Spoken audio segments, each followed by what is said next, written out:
Samahan niyo po ako sa aklat ng mga gawa.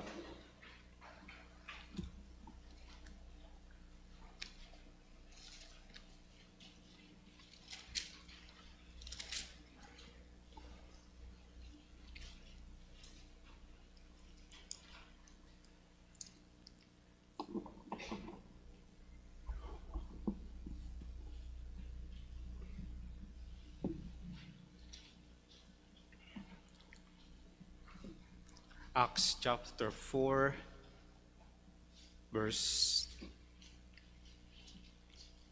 32.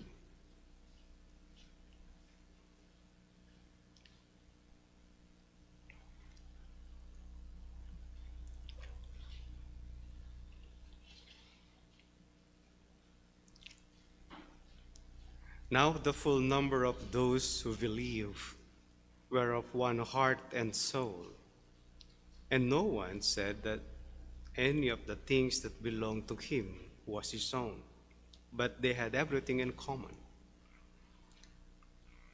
And with great power the apostles were giving their testimony to the resurrection of the Lord Jesus, and great grace was upon them all. Verse 34. There was not a needy person among them, for as many as were owners of lands or houses sold them and brought the proceeds of what was sold and laid it at the apostles' feet. And it was distributed to each as any had need. Thus Joseph, who was also called the apostles Barnabas, which means son of encouragement, a Levite, a native of Cyprus, sold the field that belonged to him and brought the money and laid it at the apostles' feet. Manalangin po tayo. Aming Ama, kami po ay lumalapit sa inyo at humihingi po ng patnubay at gabay. Hiling namin na tulungan ang bawat sa amin, na ang salita ninyo ay magningning at makita po namin ang kaugnayan po nito o relevance po nito sa panahon po namin. Kung paano po ito na unawaan at may apply nila ng mga unang bumasa nito sa kanilang buhay. Ganon din nawa kami na maunawaan at maintindihan namin ang bagay na to at may pamuhay din. Sa pangalan po ng aming Panginoong Jesucristo, ito po ay aming dalangin. Amen. A usual message pagka Resurrection Sunday ay ang about resurrection at hindi po nating kultura usually yon. But anyway, marami nagsa-celebrate ng resurrection at maraming nag-outing at ang alam lang nila is outing. Sometimes sa mga Kristiyano ay natatangay and do their own practice of outing and neglecting the church. Tandaan niyo po, ang Resurrection Sunday is a day of the Lord. It is not for us to do outings. Pero mga kapatid, pag-usapan natin ang nangyayari sa church. Isa sa malaking issue ng mga tao is believers, unbelievers, attendees ng churches, non-attendees, they battle about offering na sila ay nagbibigay sa church.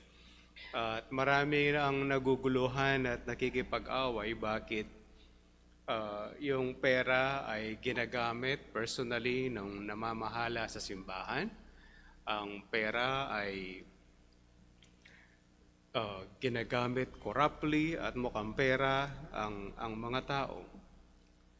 Pinaniniwalaan ng maraming Katoliko ang mga pastor ay mayayaman. Pinabulaan po yan ng isang madre sa isang pag-aaral, sa isang college, masteral degree, pinagyayabang ng isang guro ng sabi niya, sa pagmamadre walang pera. Sabi ng madre, opo, hindi po sa pagpapari. Okay. Yung madre mahirap, yung pari hindi. Tandaan niyo po yon. Never na merong mahirap na pari sa San Sinopol. Dahil sa kanya lahat yung offering. Okay? Yung madre, pag nakita niyo po yung madre, ang madre mahirap. It's really a sacrifice ang ginagawa po ng madre. Ang pare, hindi.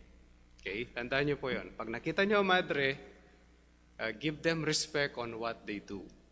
Kahit mali po yung paniwala noon, in humanity, ang madre ay nagpapakahirap at ang sacrifice niya ay libre. Ang pare ay mayaman, ang madre mahirap.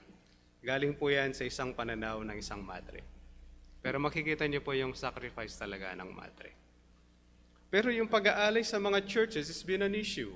Magta-tithes ba ako? Gaano kalaki ang aking ibibigay sa church? Gaano ang aking ibibigay sa simbahan?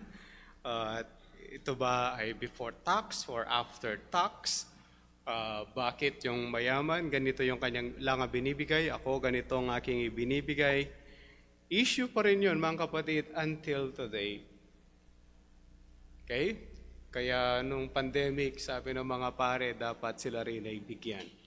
Tapos merong nag-comment, mga corrupt kayo, sabi na. Tapos yung nagko-comment, hindi naman membro ng simbahan, ng Catholic Church. Nagko-comment siya, galing siya sa ibang simbahan.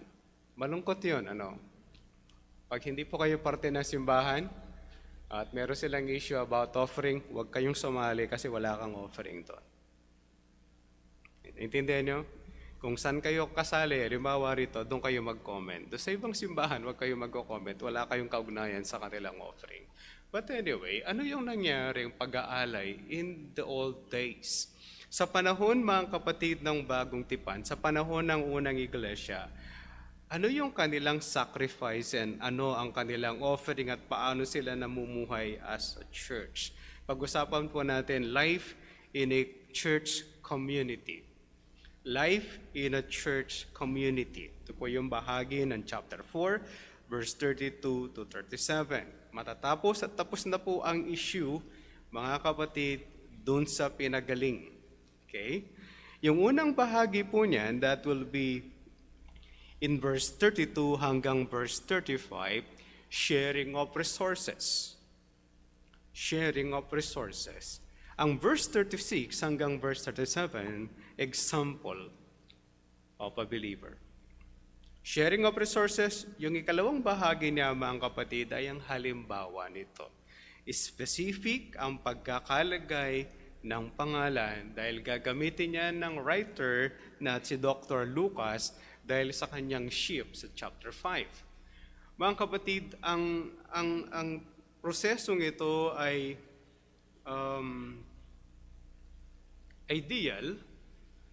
Kaya lang, si Dr. Lucas, sa kanyang panunulat, mga kapatid, ayaw niyang ikubli kung ano ang meron at nangyayari sa loob ng simbahan. That he made a balance.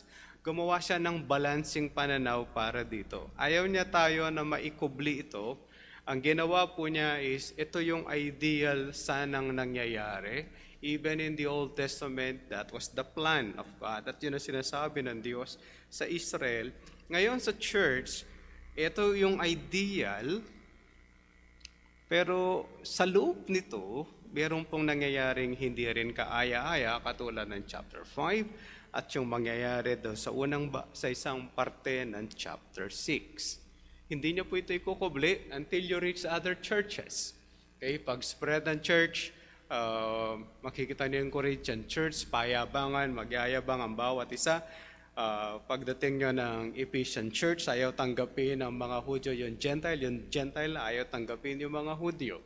Those are issues. Pagdating nyo ng Galatia, it's a doctrinal issue, kakaiba naman siya. Okay, pagdating nyo ng Philemon, a friend is asking forgiveness for a believer at siya nga ako ng pain o ng kasalanan. But let's see first yung first century church, yung unang-unang simbahan na meron tayo. Ano ang nangyari sa kanila? Ano ang kanilang ginagawa pangkaraniwan? Una, mga kapatid, yung kanilang resources ay pinagsama-sama nila at tumulong sila sa bawat isa. Ang sabi po niya sa verse 32, "Now the full number of those who believe were of one heart and soul." Ito yung pinakapundasyon ng meron sila sa kanilang community. Una, mga kapatid, yung mga mananampalataya, the full number, okay, lahat. Ito na po yung pinag-uusapan natin. The church. Pastor, wala pa bang ibang church? Wala pa, ito pa lang. Malaki naman sila. They have 5,000 membership. Pastor, sa laki nilang ganyan na bilang, 5,000, can't they not do an offering? They can. Okay, pag sinasabi natin, Pastor, malaking offering pag pinag-uusapan po natin yung 5,000. Pwede naman po yun. Bakit hindi? Magbibigay lahat sila kung kontekstong Pilipino. Kung lahat sila magbibigay ng piso, kada linggo meron silang 5,000 pesos. Kung yan may magbibigay ng 2, meron silang 10,000 pesos. Kung lahat yan magbibigay ng 10, store, meron yung 50,000. Kung may magbibigay sila ng 20, o 100,000. O malaki po yun. Gabi nakausap ako isang mananampalataya, nag-attend daw siya sa isang simbahan. At ang offering nila every month is 250,000 and they still short. Gipit pa daw yon church. Depende kung nasaan kasi yun. Minsan nagkakahalo-halo tayo. Depende kung nasaan po yung komunidad. Depende sa need.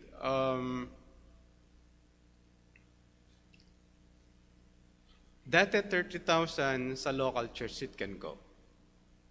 Pwede na po yun. Kaya lang, ang kuryente noon ay 1,000 lang. Gusto na ng mga tao, aircon. Di in-aircon. Wala na 1,000 kuryente. Mula 2016, tumaas pa naman ang kuryente. That's May. Nung una, ginawa na siyang 12. Buti, bumalik na lang 7. Kaya dati 5 pesos lang per kilowatt hour ang Senpelco. But today we have 7 pesos and plus. Huwag kayong magtaka, bakit yung kuryente nyo hindi nyo may baba? Naglagay na kayo ng solar panel at lahat-lahat hindi siya bumababa. Kasi dati 5 piso lang. Okay, at 2016, tumaas na po siya. Tapos, the next presidency, umabot po ng 12 per kilowatt hour. Ngayon, 7.95 per kilowatt hour. May bababa nyo pa? Hindi nyo may bababa. Kasi yung gasolina hindi na bumaba ng 25 pesos o yung diesel. Kaya sa church, they have some struggles with that. Pero yung pinaka-problema, mga kapatid, it's not about the offering. Hindi ito yung problema ng mga mananampalataya in our days. Ang pinaka-problema natin, mga kapatid, yung meron sila, maraming simbahan, wala ngayon. Kaya ano ang meron sila na wala yung mga mananampalataya karamihan o nangyayari sa mga simbahan? It's their one heart. Yung puso nila sa ministry and the church ay nawawala. Bakit nagkakaroon ng ganong problema? Nagkakaroon ng ganitong problema, mga kapatid, dahil namimix yung mga mananampalataya with the ministry at kung paano nila yung kanilang mga sarili, how to maintain their lifestyle or paano pa ito iaangat. It's a mixture of issues. Mga kapatid, it is new? No. Kahit po na itatayo yung Jerusalem Church second time, sa panahon po ni Priest Ezra o ni Prophet Ezra, ni Nehemiah, ni Zechariah at ni Prophet Haggai at ni Malakay, nung itinatayo po nila yung templo sa kanilang panahon, isa sa mga naging problema at issue was brought out by Haggai. Sinabi ni Haggai, ito yung problema natin Pinabalik tayo ng Diyos dito to build the temple. Tapos ang naging issue natin is to build our houses. Natapos yung mga houses natin at yung temple na binalikan natin ay hindi natin tinatayo. Kaya pag binasa niyo po yung Haggai, yun po yung issue ni Haggai. You focus on your houses, tapos na yung house nyo, Ngayon, na-neglect na ninyo yung temple. O nagalit si Hagay, nagalit si Isra, si Nehemiah, balik sila. And then worse, sa issue ni Nehemiah, nagkaroon ng unequal yoking. Kaya sabi lagi pa, Pastor, yung unequal yoking sa 1 Corinthians sa Corinthians ay it's about business and believer. Business, unbeliever, wala daw issue about unequal yoking. Punong-puno po ang Old Testament ng issue ng unequal yoking, wherein galit na galit ang Diyos. Naalala nyo, unequal yoking, sinibat ng priest. Yung nag-unequal yoke, then he became a high priest. Sabi ng Diyos, ito yung gawin yung high priest. Ganun katapang eh. Kaya mga kapatid, ang nagiging problem natin minsan is yung puso natin minsan nawawala. Hindi naman, Pastor, mahal ko ang church eh. Oo mga kapatid, kung maalala niyo yung Ephesian church, nalamig yung puso niya at nawala yung kanyang first love.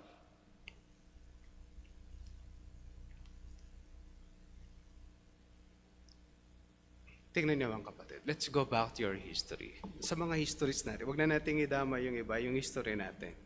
Gaano kaalab ang puso ko sa ministry in the past and today? Nag-aalab pa ba siya the same na nag-aalab siya noon? Kapag yung pagka, Pastor, parang hindi na siya, yun po yung ibig kong sabihin. Meron time na maglalamig tayo, that's yung heart natin nawawala. Or, hindi siya nawawala, umihina yung lagay natin para doon.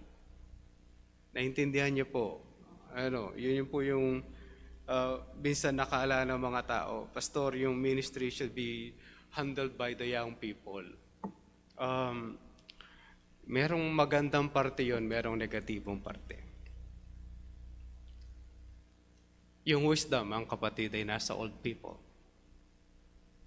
They have the wisdom kung paano nangyayari ang kabuuan ng church. Tapos pag youth lang ang pinag-handle mo ng ministry, then you will have some problem with it. Kung ano yung nakasanayan nila at alam nilang tama sa kanilang kabataan, then they get involved. Naalala niyo si Rehoboam? Ano naging problema ni Rehoboam? Bakit nahati ang kaharian ni Solomon ng Israel? Yes, it was prophesied because of sin. Pero anong pinaka-issue? They took the counsel of the young people. Sabi ni Rehoboam, anong advice niyo mga brad? Ito. Mga tatay, anong advice niyo? Ito, sabi ng mga tatay. Itong advice ng mga young people. Sinunod young people, nahati. Kang issue nila pagka churches, merong worship for the young people and worship for the old people. Bakit sa langit? Iwahiwalay ba tayo? Pagdating ba natin sa langit, iwahiwalay? Merong children's church. Isa danger. Isa sa danger nung kumakalat na issue sa Facebook ay yung youth pastor, akala niya may sarili siyang church. Eventually, may split yung church.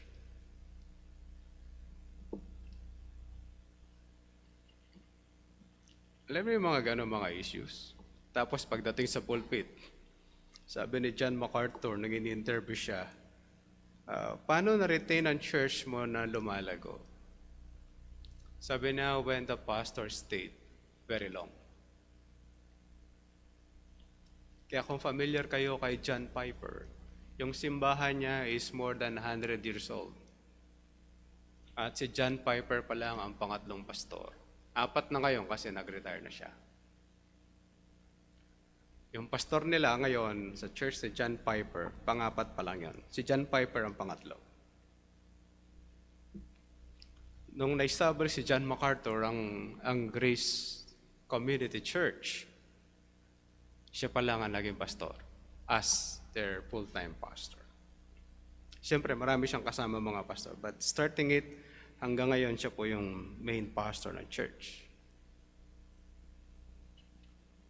Gaano kalaki ang Grace Community Church? Malaki po siya. Kaya mga kapatid, i- i- ito yung problema natin if our heart is in the ministry or not. Kalawa. Yung soul dito, it's more of mind.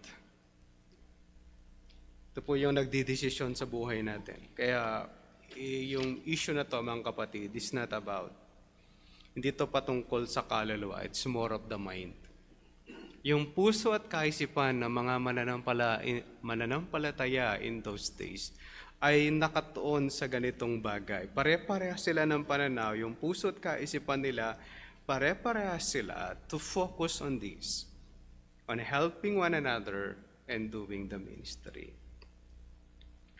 Kaya ano ang meron? Ganito kaganda yung community. And no one said that any of the things that belonged to him was his own. But they had everything in common. Lahat sila meron silang share o meron silang magkakaparehas, meron silang ang pupuntahan niyan, mga kapatid, no one is in need. Mga kapatid, bago tayo tumungo sa issue ng pastor, yan yung gusto ng communism. Hindi po ito linya para sa communism. Sa communism, lahat pantay-pantay. Kung ano ang damit ng prime minister, yun din po yung damit ng pinakamahirap na tao sa balat ng lupa.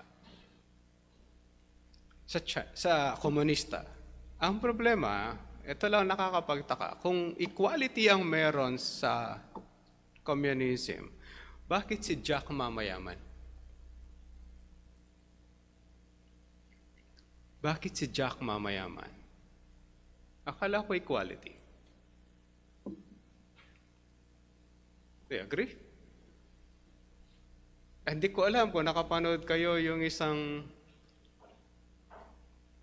newscaster, dumalaw siya sa kanyang ninuno sa China dahil apelido niya ay apelidong Inchik. Dumalaw siya doon. Alam mo, na-discover niya, yung bahay, pangit. Yung CR ng community, isa. Kung equality, bakit wala silang magandang bahay? At kung equality, bakit isa lang ang CR ng community?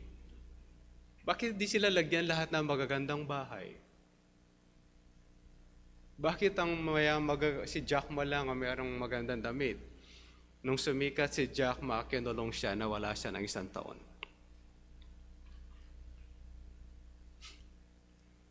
Pati po yung isang artista na babae,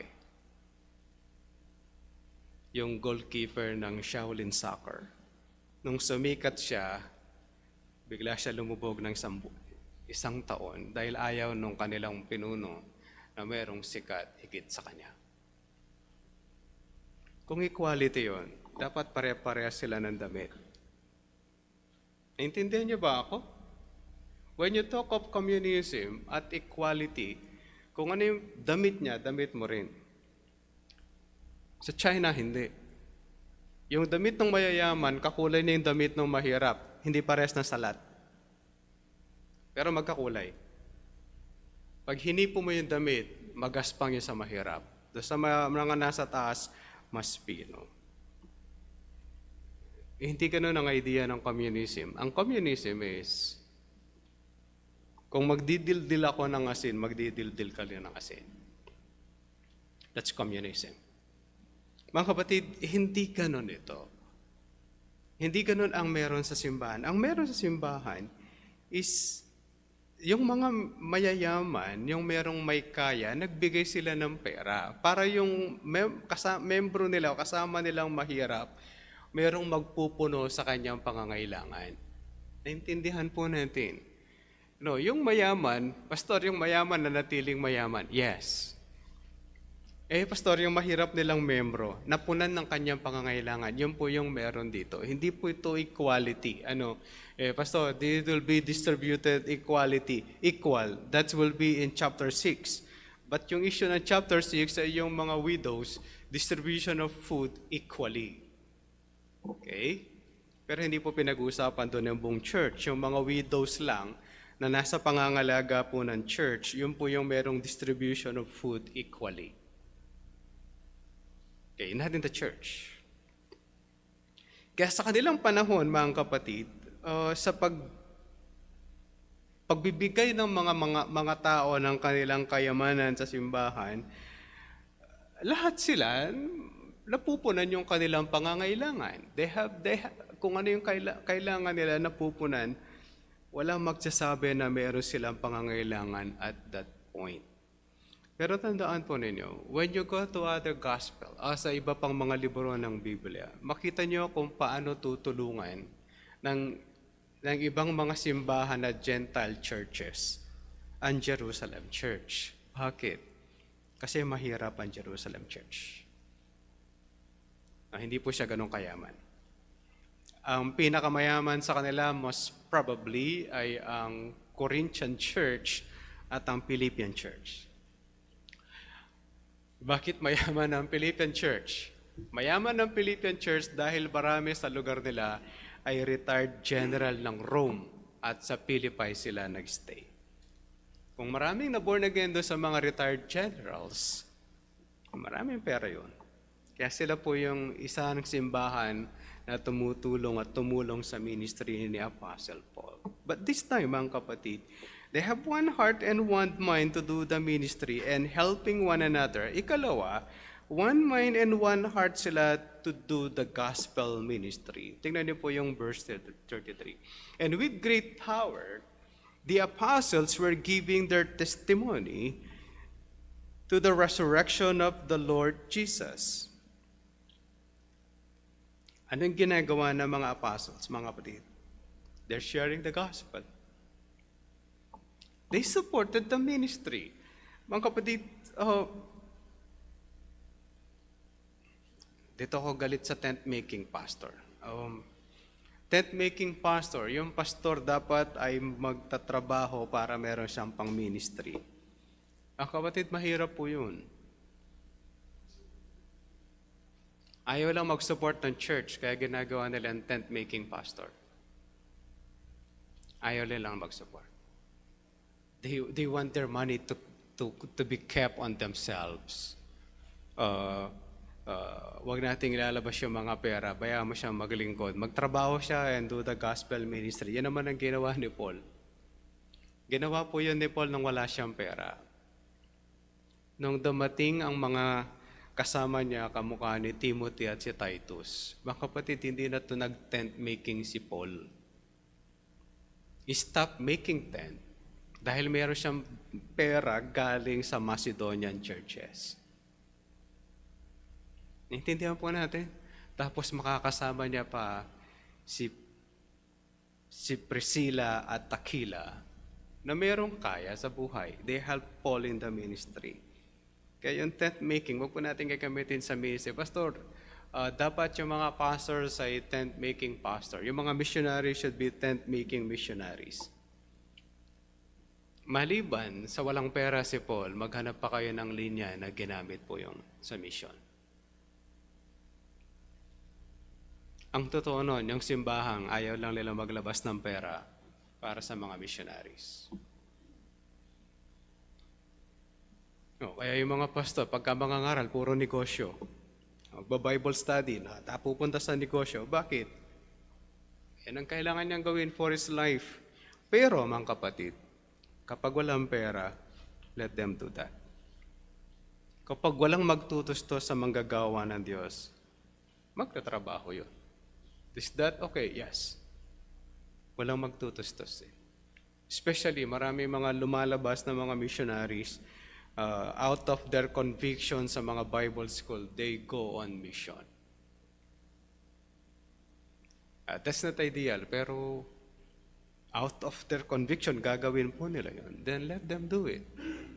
Out of conviction po yun. Hindi na naman natin mapipigilan ang mga bagay na po.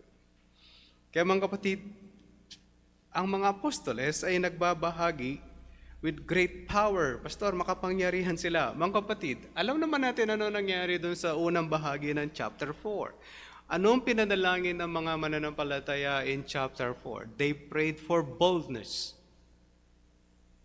na may babahagi nila ang salita ng Diyos. At yung pangako ng ating Panginoong Kristo sa kanila in Acts 1:8, huwag kayong aalis ng Jerusalem and you will receive power. At pagkakaroon sila ng kapangyarihan sa tulong ng banal na Espiritu. Dahil kung hindi sa tulong ng banal na Espiritu, wala namang apostol na matapang. Meron ba? Walang matapang sa ministry. Pang kapatid, wala. Si Elijah na sukdulan ng tapang na nagpapaulan, naduwag siya nung siya ay habulin ng isang babae na asawa ng isang hari, si Jezebel. Yung sabi, basta matapang siya. Harap na yung hari. Sinabi niya, uulan. Mulan. Kinalaban niya ang 400 mga propeta ni Balaam. At Baal. Mga propeta ni Baal. Nilabanan niya. Sabi niya, tawagin niyo yung Diyos niyo. Lakasan niyo, baka natutulog. Tapos ako yung tatawag sa akin, Diyos. Ganon siya katapang. Pero nung habulin siya ni Jezebel, ang kapatid na-depress. Doon po lumabas yung small still voice. Wala ang Diyos na sa malakas na hangin.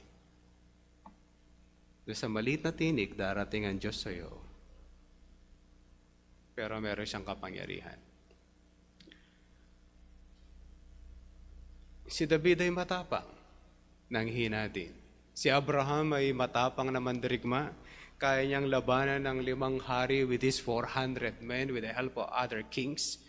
But itong mandirigmang mga hari ay kanyang nilabanan.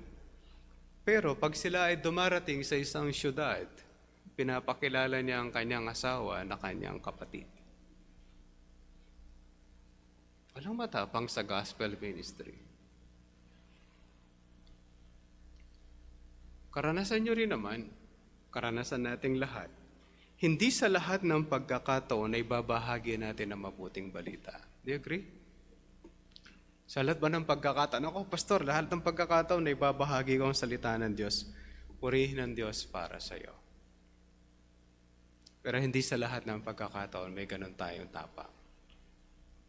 Si Dwight L. Moody ang merong ganun tapang. Si Dwight L. Moody ang nagpasikat, nagbibigay ng tract sa kalsada at nag-i-interview, nagbabahagi ng salita ng Diyos sa lahat ng makakasalamuha at lahat ng masasalubong niya. Siya lang yun. Pero tayo, mga kapatid, kamukha ng mga apostoles, we need the power of God.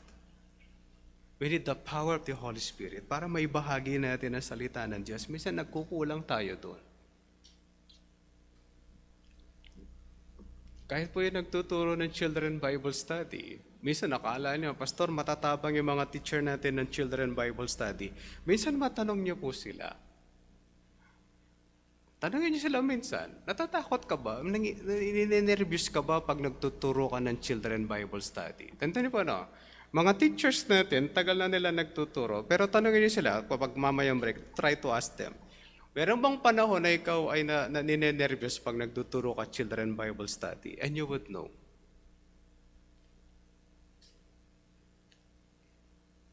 Kahit pag tinuturuan yung anak nyo, matatapang yan. Tanungin nyo sila kung di sila ninenervyos pag nagtuturo.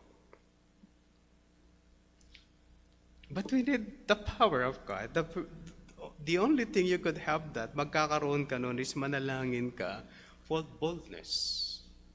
Kaya ito mga apostoles, mga kapatid, they have one heart and one soul, or one mind, na may bahagi nilang salita ng Diyos. At meron silang kapangyarihan mula sa banal na Espiritu. Anong kanilang pinapahayag? The resurrection of the Lord Jesus Christ.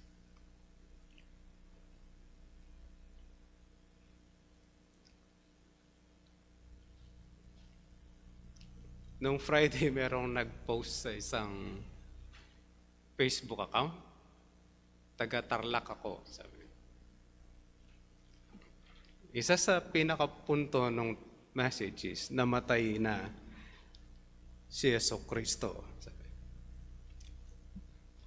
Kami sumagot. Siguro nakita ko kasi pamangkin ko yung sumagot. Sabi ng pamangkin ko, ginugunita natin ang kamatayan muling pagkabuhay ng ating Panginoong Kristo sa araw na ito. Ginugunita, hindi taon-taon na mamatay si Jesus Christ. Kasi maraming naniniwala, pag Friday patay ang tubig. Kaya pagka nandun kayo sa traditional church, di ka naliligo na Friday.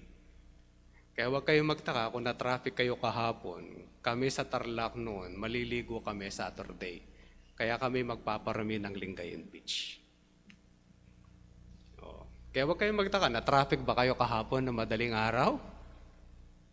Kasi naligo na yung mga Tarlac eh. Naligo na yung taga Pampanga. Kaya makita yung mga sasakyan, Tarlac, meron kayong makikita, 3M, Matatalay, Makabulos, Maliwalo. Galing sa amin yon. Kanina, nasa lubong namin yung Mabalacat. Baka nakaligo na siya kahapon. Bakit? Patay yung tubig eh. Bakit? Patay si Jesus. Bawal pang kumain ng karne. Wednesday, Thursday, Friday. Patay kasi. Namatay si Jesus. Bawal kumain ng karne. Kailan pwedeng kumain? Kahapon, tsaka ngayon, pwede na. Bakit bawal? Kasi namatay si Jesus eh. Mga kapatid, hindi naman yan ang sinasabi ng mga apostles. Ang sinasabi ng apostles, ang ating Panginoong Kristo ay muling nagabuhay after 3 days. 2,000 years ago. Hindi every year namamatay si Jesus Christ at every year bawal kumain ng karne kasi namatay si Jesus Christ. Every year bawal maligo ng Friday kasi namatay si Jesus. Buhay na siya, hindi na po siya patay, ginugunita lang. In extreme, ginugunita, pinapatay natin yearly. Hindi yun ang sinasabi ng mga apostoles. Sinasabi ng apostoles, ang Panginoong Jesucristo ay nabuhay na maguli.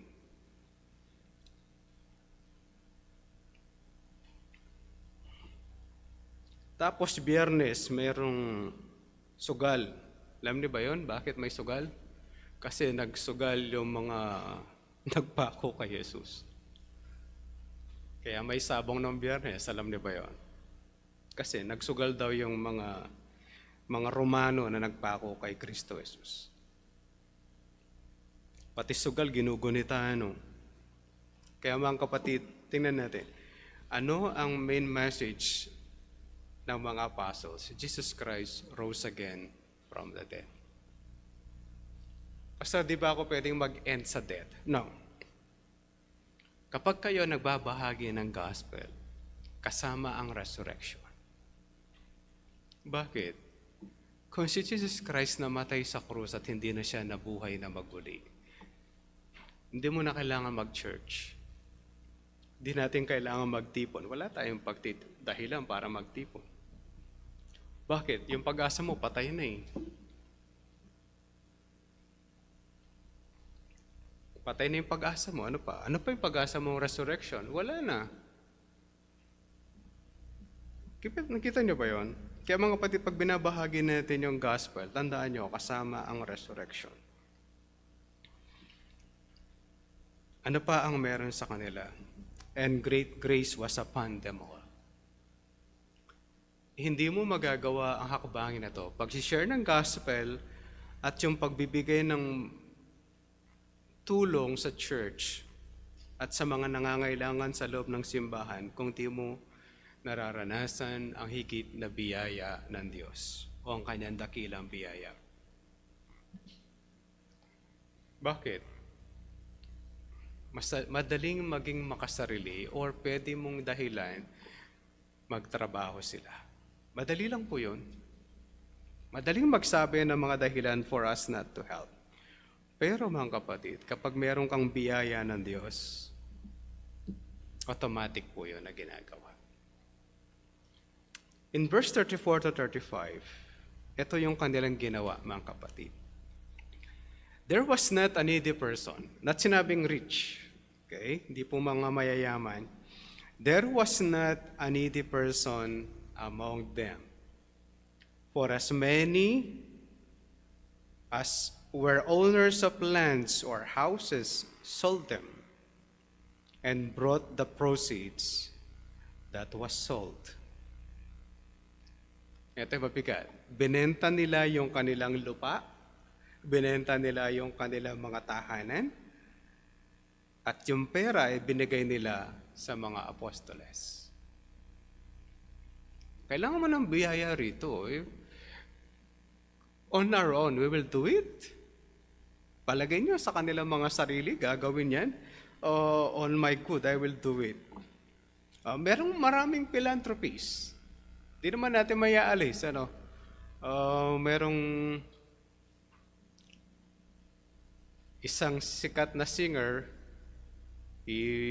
binenta niya yung kanyang mga ari-arian, nagtayo siya ng mga restaurants. At ang pinapakain niya ay yung mga homeless people. Hindi po street children, homeless people. Philanthropist po yun. Okay? Philanthropies. Ibang usapan sa church. You're helping the needy people sa loob ng simbahan. Kahit po yung feeding program ay pinagtatalunan. Pag meron kayo nakita feeding program at minsan lang pong ginawa, hindi po feeding program po yun. Okay, tapos ang papakain lugaw. Tapos ang laki-laki ng tarpaulin, tapos feeding program. Hindi ganoon ang totoong feeding program. Ang feeding program, pinapakain mo yung tao araw-araw, and that is feeding program. Pag magpapakain ka minsan lang, hindi po feeding program po yun. Pa-picture ang tawag doon. Pa-picture ng pagpapakain. Hindi feeding program ang tawag. Siguro pwede nilang tanggalin yung feeding lugaw. Hindi po program. When we talk of program, it should be daily. Kaya tinanong ko yung nag-feeding program sa Pilipinas, ang nakukuha nila na vitamins ay yung galing sa Manapak. Ang gumagawa dapat noon is Catholic Church, hindi ginagawa ng Catholic Church, kaya napunta sa mga born again. Nung makita ng Catholic Church na maraming gumagawang born again, binawi nila yung Manapak. Tinanong ko siya, sabi ko, Pastor, pwede ko bang gawin yan every Sunday lang kasi wala kaming gagawa? Sabi niya, Pastor, wag mo nang gawin. Hindi feeding program ang once a week. Kung gusto mo, sabi niya, ito yung compromise para dyan. At least 4 times in a week mo gagawin yan. Kung once a week lang, wag mo nang gawin. Hindi feeding program ang gagawin mo. Hindi yan effective. It should be daily or 4 times in a week. And that is a feeding program. Pastor, di ko na gagawin. Bakit? Wala akong gagawa niyan eh. Mahihirapan kami, di namin kayang araw-araw, magluluto kami, tapos magpapakain kami at mamimili ka lang ng community na pakakainin mo. Okay? Taasa ka dun sa ibibigay ng nagpo-provide para doon. Pero ito mga kapatid, yung mga tao nagtatrabaho on their own. Kaya lang, sadyang hindi nila kaya to finance themselves.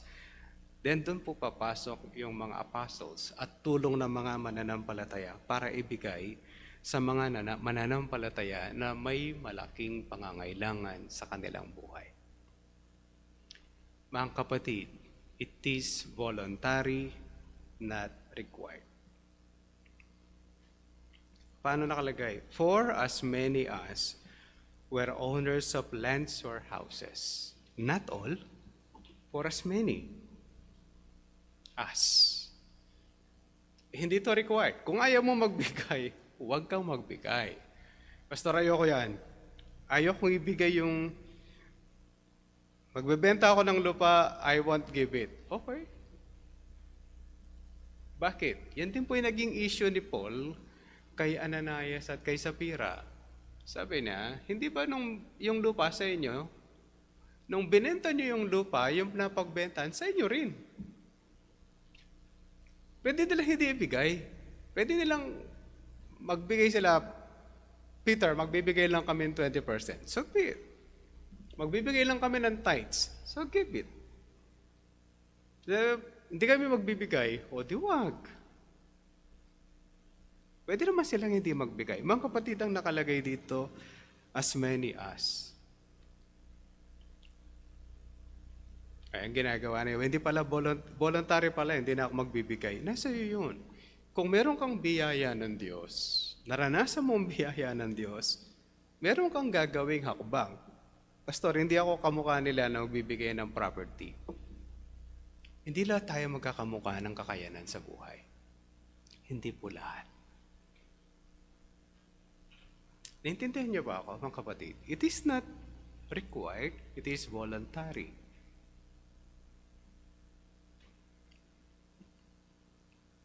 Pero pwede ba ako, Pastor, magbigay sa aking kakayanan? Pwede. Yung tithes ko, bibigay ko ba? Nasa iyo. Kung ikaw naranasan mo ang biyaya ng Diyos, then magbibigay ka sa iyong tithes. Pero kung di ka magbibigay, nasa iyo yun. Nararanasan mo ba? Naranasan mo ba ang biyaya ng Diyos? Nasa iyo po yun. Sabi ng Old Testament is, they give their tithes. Si Abraham, meron siyang nakuwang samsam. Is he required? No. Basta binigay niya yun. Pagdating niyo sa mga law, it was required. Nagbibigay sila ng kanilang tithes and offering para sa mga Levita. Pastor, mas marami pa yung needs ko para, huwag kang magbigay. Mas marami pala yung needs mo eh. Basta tandaan nyo lang ito. Pag nararanasan mo ang biyaya ng Diyos at may karanasan ka ng biyaya ng Diyos, hindi kailangan sabihin sa'yo required at hindi. You will act accordingly.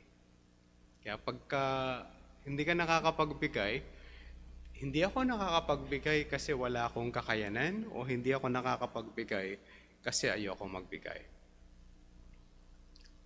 Ang karanasan ito, mga kapatid, is by the grace of God.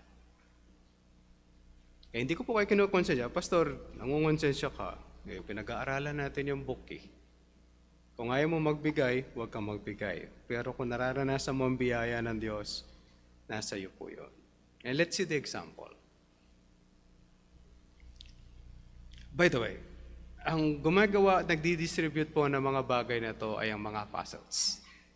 Until they will pass to deacons. Kasi magkakaproblema na sila. Nag-aayos sila ng finances, problema pa nila ang ministry of the word. Sino yung example? That's Joseph. Okay, ang pangalan niya Jose, who was also called by the apostles Barnabas. Okay, Barnabas, sikat si Bernabe. Kapag binasa niyo po yung Acts, you will see his name, which means son of encouragement.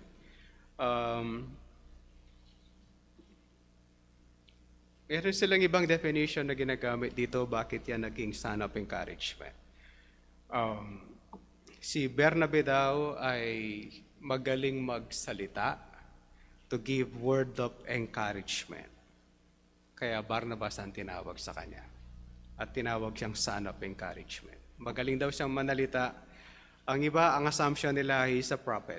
Kaya yun po yung kanilang ginagamit is son of encouragement. Sino ba si Bernabe? Isang Levita. Okay?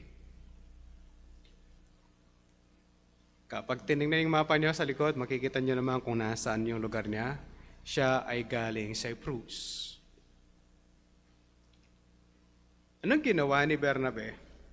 Bang kapatid, binenta yung kanyang lupa, tapos dinala yung pera at ibinigay sa mga apostoles. Ayun po yung kanyang ginawa, mga kapatid.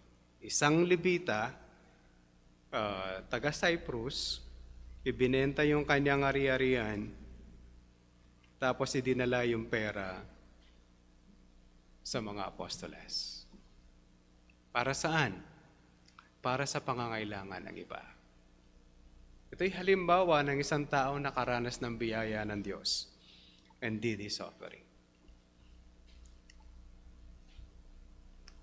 Hindi sinasabi, nagmi-ministry na ako, pastor, hindi na ako mag-offering.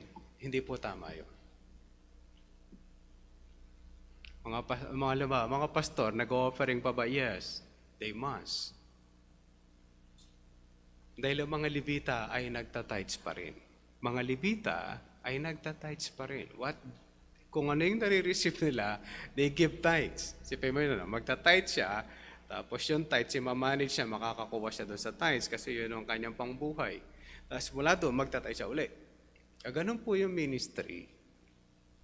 Hindi yung, pastor, nagmi-ministry na ako sa church, then I will not give an offering. Hindi po ganun nakalagay sa Biblia. Ang mga manggagawa ng Diyos ay nag-o-offering pa rin.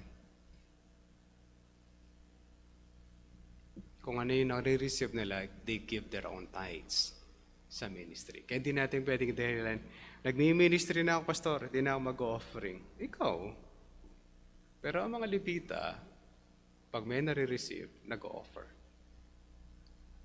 Nag-aalay pa rin sila para sa Panginoon.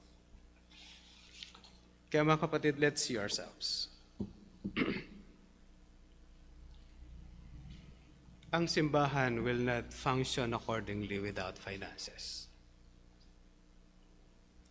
Lahat ng simbahan nangangailangan ito. Baka sabihin niyo, pastor, mayroong mga simbahan na hindi nangangailangan. Ang mga manggagawa ng Diyos working full-time, they need financial support. They need it. Missionaries need it. Kapag naniniwala kayo sa tent-making pastor, subukan nyo muna kayong sarili. Go on field, pumunta kayo sa ministry, lakarin ninyo yung mga Bible studies, tapos mag-aral kayo, tapos aralin nyo yung salita ng Diyos na ituturo nyo every week, tapos magtrabaho kayo. Tingnan nyo gaano kalaman ang inyong may babahagi na salita ng Diyos. Kapag mahirap siya, intindihin natin ang kahirapan ng mga manggagawa ng Diyos. We want them full-time, you support their ministry. Mahirap siya, pastor. Mahirap po. Kahit po yung mga kasama ko, mga kaibigan ko, mga pastor, I could see how difficult it is for them. Sabi ng isang pastor, pastor, ako wala akong nakukuha sa denomination namin. Sabi ko, ba't ka pa umalis sa denomination mo? Wala ka pala nakukuha. Sabi niya, paano kung yung mga membro ko hindi na nagbigay? Anong pakialam ng denomination mo kung wala ka nakukuha sa denomination? May nakukuha siya sa denomination. Kaya ayaw niyang bumitiw sa denomination. Okay, lahat po ng mga kaibigan kong pastor ka nun, may nakukuha sila sa denomination. Sabi ng isa, pastor, yung pastor namin, 500 lang ang sweldo every week. Of course, nirebuke ko yun. Sinabi ko na to, nirebuke ko yung treasurer. Yan lang ba yung kaya niya bigay sa pastor niya? Yung pala, yung pastor nila nakaka-receive sa denomination. Independent churches lang ang walang nare-receive sa any denomination. But when they are in the field, they need financial support. Sabi nung pastor sa La Union, sana kung yung mga malalaking churches mag-donate ng motor sa lahat ng pastor na mahihirap sa Pilipinas. Sana walang pastor na naglalakad to do the ministry. Mas marami silang maaabot. Pero ayaw nilang ipakawalan yung pera nila, sabi niya. Totoo po to. Ayaw nilang pakawalan yung pera nila to do the ministry because they are focused on themselves. Oo nga naman. Noon, okay lang, naglalakad yung mga pastor kasi maliliit yung mga church. When the church has finances, hindi na dapat ginagawa yun. At yung sending church should be providing para sa kanila. Kaya tayo mga kapatid, let's check ourselves. Kumusta ang iyong giving sa ministry ng Diyos? Do you still give? O ang akala natin, okay nang wala sa ministry? Naglilingkod naman ako, pastor, kaya hindi na ako kailangan magbigay. Gawin kaya natin lahat yon. Naglilingkod naman tayo lahat, wag na tayo magbigay. Pero, wag tayong magsisindi ng ilaw kada linggo. Huwag kayong mag-aircon kada linggo. Huwag kayong magsa-sound system. Yung gitara, huwag niyong isasaksak sa amplifier. Tapos sabihin niyo sa akin, Pastor, mag-ministry na lang tayo. Huwag na tayong magbigay. Ikalawa, ikaw ang mangangaral dito tuwing Sunday. Okay ba yun? Di, Pastor, maganda yung naka-aircon. Maganda may sound system. Then let's support the ministry. Let's help the needy kung meron sa church. Kaya lang, yung benevolence fund po natin ay laging walang laman.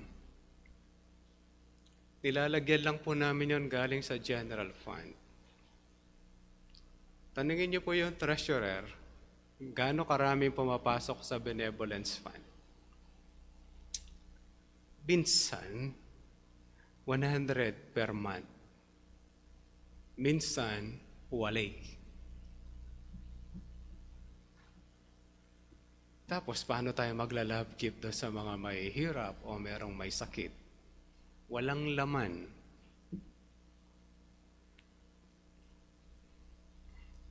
Mga kapatid, tingnan niyo ulit. Kapag nagsusulat kayo doon, hanggang saan niyo sinusulatan yung nilalagyan niyo doon? Huwag niyo naman ililipat yung tithes yun, ililipat niyo lang doon sa benevolence. Hindi po tama yun. Ito yung problema ng ibang mga churches. Tithes and offering, tapos mission, babawasan yung tithes and offering, ilalagay sa mission. Hindi po ganun. Yung missions fund, yung benevolence fund, separate po yun sa tithes and offering. Pastor, maliit lang. Yung maliit, dadami din. Pero usually walang laman yung benevolence fund. Lagi na lang ako kaming nagre-request, pwede bang lagyan ng tithes and offering ng pera yung benevolence fund? Kasi hindi ko alam kung wala tayong puso sa mahihirap o sa mga kapatid na nangangailangan. Kailan kaya ako makakakita ng marami-rami laman ng konti yon? Pag kami nagkasakit, susunod wala na pong laman ulit. Magre-request na naman kami, pwede bang lagyan yung benevolence fund? Palaging walang laman. 100. Isang natutuwa ako, merong 500. Minsan dumadaan lang siya talaga, wala talaga siya. Dumadaan lang talaga yung slip, wala nakalagay. Mga kapatid, tignan niyo to. Hindi ko naman pinabebenta yung mga lupa ninyo at mga bahay. I'm pleading for some of it. Some lang ng finances natin.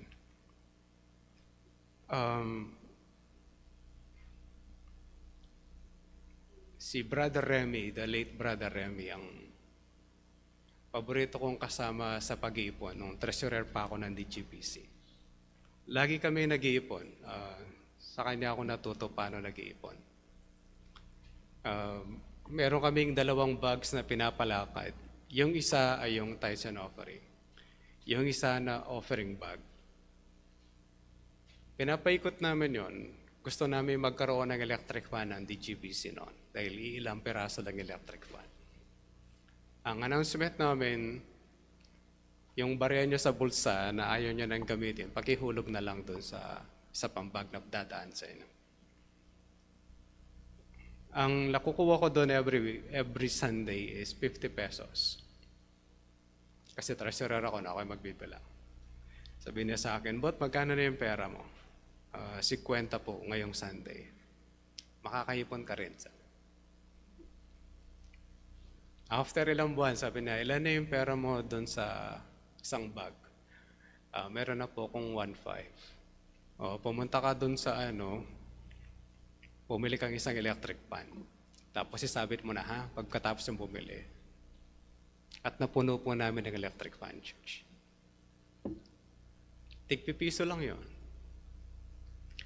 If we give something for the benevolence, makakaipon po tayo. Sana hindi naman tayo magkakasakit every week. Ano po? Kaya nakalagay po yun specific. Kaya di ba kayo nagtataka, saan kami kumukuha ng ibibigay na love gift? Doon sa benevolence fund. Pero pag walang naglalagay, naglilimos kami doon sa general fund para ilagay po doon. Yung mission fund, bakit tayo laging humihingi pagka meron tayong ministry, children Bible study? Kasi yung mission fund, ganun din, kamukha ng mas marami ng konting laman sa benevolence fund. Kasi di tayo naglalagay. Pastor, maliit lang. Yung maliit po, tatami din. Kaya lang wala perming nakalagay. Di ko alam kung tinatamad tayong magsulat o ayaw natin mag-mission. Gusto nyo malaman. Basta gano'ng karaming gastos nyo sa Children Bible Study. The other time, nag-Bible study sa Pakalat, it cost 50,000. Ito mas malaki kasi mas marami yung mga bata. Kaya lang, yung nahuhulog doon sa mission fund, 100. Minsan wala. Tanagin niyo po yung treasurer, gano'ng karami na ilalagay doon. Tapos gagastos tayo ng mission, 50,000. Paano kung magsasend tayo ng tao sa ministry? Kaya siguro wala tayong other ministries kasi wala tayong fund. Because we don't love mission. Kayo naman po yung nakakaalam ng envelope ninyo, no? Kung ano po yung nilalagay nyo doon. Alam nyo kung ano yung meron doon. Hindi tayo makakagawa sana ng mission kung alang laman yun. Bakit kami nananawagan? Dapat din na kami nananawagan to help us sa Children Bible Study kung meron po itong regular fund na pumapasok. Kasi wala. Kaya kami humihingi sa inyo kasi walang nakalagay sa mission fund.